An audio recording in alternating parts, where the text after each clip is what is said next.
रमजान के महीने का एहसान उठा के दे। अस्सलाम वालेकुम माय यूट्यूब फैमिली, कैसे हैं आप सब। उम्मीद करती हूँ आप सब ठीक होंगे, खुश होंगे, खैरियत से होंगे, जहाँ भी होंगे मज़े में होंगे। अल्हम्दुलिल्लाह मैं भी आपकी दुआओं से बिल्कुल ठीक हूँ, खुश और खैरियत से हूँ। सबसे पहले मैं आप सबको जुमा की बहुत बहुत मुबारक दूँगी, क्योंकि ये रमज़ान का पहला जुमा है, तो आप सबको बहुत बहुत मुबारक हो।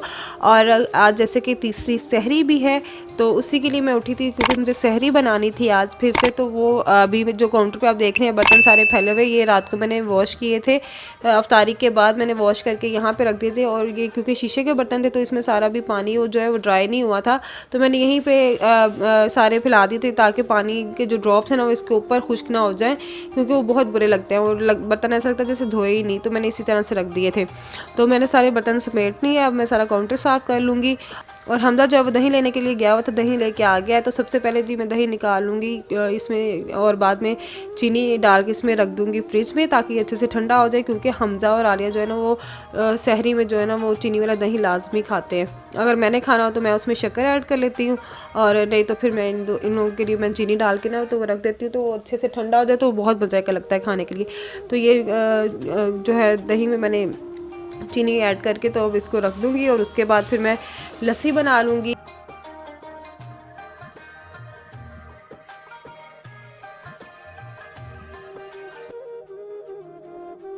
वैसे तो पहले जितने भी व्लॉग्स मैंने आपके साथ शेयर किए हैं रमज़ान के, तो उसमें पता है आपको मैं बताती हूँ कि आलिया लस्सी बनाती है, लेकिन आलिया आज थोड़ी सी बिज़ी थी, तो इसलिए मैंने सोचा मैं खुद ही लस्सी बना लेती हूँ। क्योंकि आज जो पराठे और रोटियाँ वो मम्मी बनाने वाली हैं, तो वो मुझे नहीं करना था, तो इसलिए फिर मैंने सोचा मैं खुद ही सारा कर लेती हूँ बाकी का।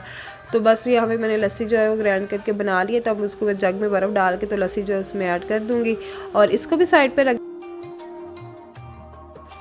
उसके बाद फिर मैं सालन गरम कर लूँगी, और सालन गरम करके फिर उसको भी रख के फिर बाद में अम्मी को मैं उठा दूँगी, पेड़े शेड़े बना के मैं रख दूँगी। और अम्मी जो है वो फिर उठ के पराठे और जो खुश्क रोटियाँ बनानी है फिर वो बना लेंगी। लस्सी मेरी रेडी हो गई है। और आज का दिन बहुत स्पेशल है, क्योंकि आज जुम्मा है, और वो भी रमज़ान का जुम्मा है। तो मैं आपको आगे चल के बताऊँगी कि जुम्मे के दिन मैं स्पेशल क्या करती हूँ। और मैं आप लोगों को भी सजेस्ट करूँगी, आप लोग लाजमी उस पर, अगर आप करते हैं तो बहुत अच्छी बात है, अगर नहीं करते होंगे तो लाजमी आप उसके ऊपर। तो बस मैंने अब सालन गरम कर दिया, और सालन गरम करके उसको मैं निकाल लूँगी बाउल में, और इसको बाहर मैं टेबल पर रख दूँगी। और बाकी फिर अम्मी जो है उनको मैंने उठा दिया हुआ है, और मैंने तवा जो रख दिया है चूल्हे पे, और अम्मी जो है वो अभी पराठे बना लेंगी।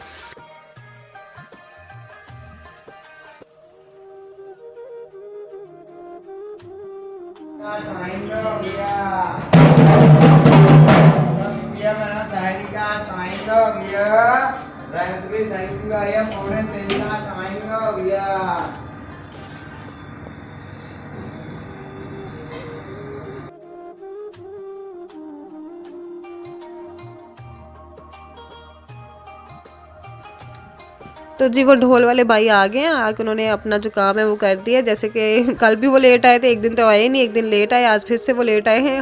मतलब उनके अगर आप सहारे पे रहेंगे ना तो फिर आपकी होगी सहरी। बस अब अम्मी ने रोटियां बना ली हैं, और मैं यहाँ पे दही निकाल रही हूँ, क्योंकि आलू मेथी बनी हुई है। तो हमारे घर में आलू मेथी के साथ लाजमी दही खाया जाता है, और वो बहुत ही मज़े का लगता है। आप मुझे बताइएगा आपने कभी ट्राई किया कि नहीं किया आलू मेथी के साथ दही। मुझे तो बहुत मज़ा आता है। आलिया और हमज़ा, मैं, हम तीनों ने, अम्मी और अब्बू तो नहीं इतना खाते, लेकिन मैं, आलिया और हमज़ा आलू मेथी दही के बगैर नहीं खाते, तो बहुत मज़ा आता है। जामे श्री यहाँ पे मैंने रख दिया था, रात को वो बच गया था, तो आलिया ने वो पीना था, वो भी मैंने यहाँ पे रख दिया। और साथ में खजूर रखी है, खजूर लाजमी खा लिया करें।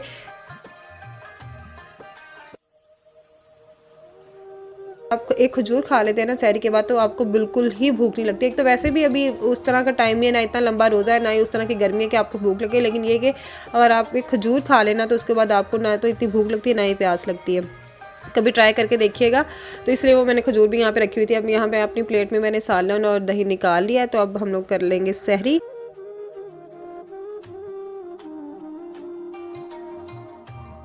सहरी मैंने कर लिया, और टाइम हो गया तकरीबन 30:40, जैसे कि आपने देख लिया टाइम, और अभी अजान नहीं हुई। और तो मैंने सोचा जब तक अजान नहीं हो रही तो मैं सपारा पढ़ लेती हूँ। तो सपारा माशाल्लाह से मेरा आज 5वां सपारा जो मैंने वो स्टार्ट किया है। सपारा में मेरी कोशिश ये थी कि मैं अभी पढ़ लूँ, क्योंकि उसके बाद जो है ना मुझे जब ज़ोहर की नमाज़ और जुम्मे से पहले मुझे एक सूरत पढ़नी थी, और उसकी फजीलत क्या है और वो कौन सी सूरत है वो मैं आपको आगे चल के बताती हूँ।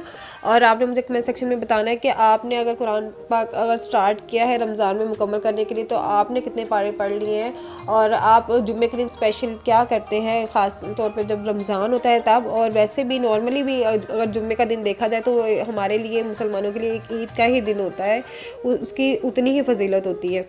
तो आप मुझे लाजमी बताइएगा कि आप क्या करते हैं जुम्मे के दिन।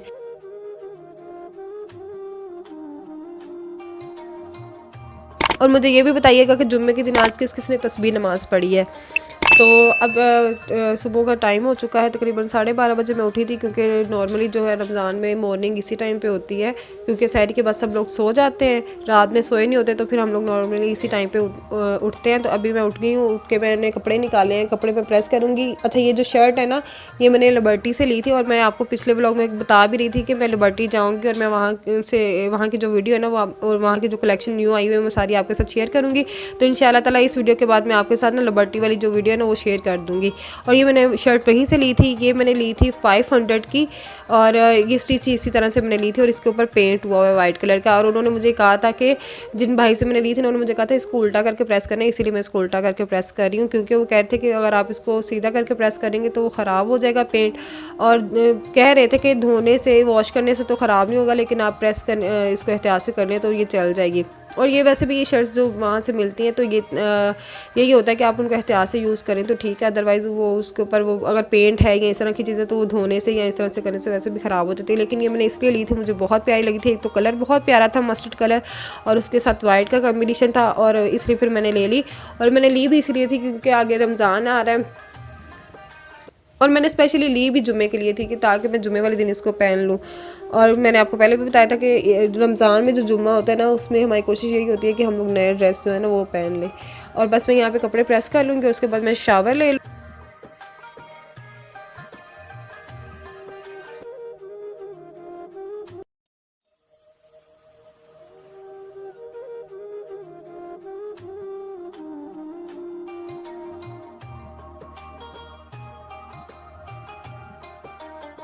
ज़ोहर की नमाज़ का टाइम हो चुका है, मैंने शावर ले लिया था, कपड़े चेंज कर लिए थे, मैं नमाज़ पढ़ रही हूँ। और अम्मी जो है वो नमाज़ भी पढ़ चुकी हैं, और उन्होंने सुबह तस्बीह नमाज़ भी पढ़ ली थी मेरे उठने से पहले, और उसके बाद उन्होंने सूरत अल-कहफ़ भी पढ़ ली, जिसके बारे में आगे चल के मैं आपको बताऊँगी कि उसकी क्या फजीलत है। और अम्मी मेरी क्या करती हैं कि वो जब से रमज़ान स्टार्ट हुआ ना वो डेली तस्बीह नमाज़ पढ़ती हैं।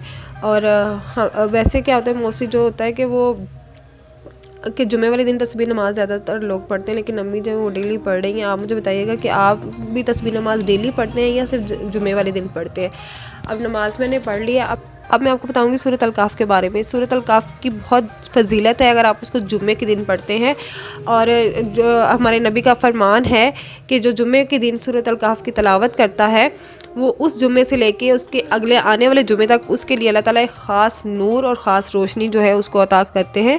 और आप लाजमी इसकी तलावत किया करें। और जो इसकी पहली और सूरत अल-कहफ़ की क्या है, जो पहली 10 आयात हैं और लास्ट वाली 10 आयात हैं, अगर आप उसको ज़ुबानी याद करते हैं और उसको कसरत से पढ़ते हैं हर नमाज के बाद बाकी दिनों में भी, तो उसका ये है कि आप दज्जाल के फितना से भी बचे रहेंगे, और वैसे भी वो अच्छी आपके वैसे भी किसी भी ज़िंदगी में किसी भी फितने या किसी भी परेशानी से आपको दूर रखेगी। तो आप इसकी लाजमी तलावत किया करें। तो मैंने अब सूरत कहफ़ भी पढ़ ली थी। अच्छा क्या है कि अब कुरान पाक में एक तो सूरत कहफ़ है और एक सूरत अल-कहफ़ है। आपने वो वाली पढ़नी है जो 15वें सिपारे और 16वें सिपारे में, मतलब उसके 15वें सिपारे के लास्ट से स्टार्ट होती है और 16वें सिपारे के ना स्टार्ट तक जाती है वो, तो आपने वो वाली पढ़नी है। तो लाजमी कोशिश किया करें कि आप जुमे वाले दिन उसको पढ़ें, उसकी बहुत फजीलत है, और इसके बारे में बहुत सारी अहादीस और बहुत सारी रवायत भी मिलती हैं इस सूरत के बारे में, और हमारे नबी ने इसकी बहुत अच्छे से तकीद भी की है। तो आप इसको लाजमी पढ़ा करें। और उसके बाद मैंने नमाज़ पढ़ने के बाद फिर मैंने रख दी थी दाल बॉयल होने के लिए शामी के लिए, और उसमें गोश्त वगैरह हर चीज़ डाल के मैंने बॉयल होने रख दी थी। और अब उसको मैं चॉपर में डाल के अच्छे से चॉप कर लूँगी। वैसे तो जो है अक्सर वो मैं कुंडी और इस तरह की जो होता है ना वो यूज़ कर लेती हूँ, उसमें बना लेती हूँ। लेकिन उसमें ये कि उसमें वो ना मोटी मोटी दरदरी सी पीसती है ना, तो बड़ी मज़े की लगती है। और मैं इसकी आपको रेसिपी बताती चलूँ। मैंने जैसे इसमें दाल डाल के इसमें प्याज, लहसुन, अदरक बहुत कम क्वांटिटी में मैंने डाला था। बहुत ही मीडियम साइज़ का प्याज था, अदरक थी, लहसुन के 2-4 जवे थे और साबुत गरम मसाला डाल के और साथ में स्पाइसेस डाल के मैंने ऊपर बॉयल होने रख दिया था, चिकन डाल के दाल में ना। और उसके बाद उसको निकाल के और मैंने उसको कर लिया जी चॉपर में चॉप, और उसमें एक अंडा डाल के उसको मैंने मिक्स करके उसकी बना लिया। अगर आप चाहें तो अंडा अंदर मिक्स कर ले, अगर चाहें तो ना करें, क्योंकि कोई ज़रूरत नहीं होती आप अंदर डालें। अगर आप बाद में भी लगाना चाहें तो लगा सकती हैं। मैंने ये इसलिए कर लिया क्योंकि वैसे तो मैं दूसरी तरह ही बनाती हूँ, लेकिन इस आज जो है ना मैंने थोड़ा सा डिफरेंट तरीके से बनाया। अंदर ही मैंने अंडा डाल दिया था ताकि यहाँ से शामी निकाले और फ्राई करके बस काम ख़त्म। आई होप सो कि आपको ये मेरी वीडियो अच्छी लगी होगी। मेरी तो इफ्तारी का जो नेक्स्ट पार्ट है वो मैं आपके साथ शेयर करूँगी नेक्स्ट व्लॉग में, क्योंकि ये व्लॉग काफ़ी लंबा हो गया है, तो आप बोर ना हो जाएं। और फिर मैं बाकी की तैयारी कर लेती हूँ। मिलती हूँ आपको अगले व्लॉग में। अपना बहुत सारा ख्याल रखिएगा, दुआ में याद रखिएगा। अल्लाह हाफिज़।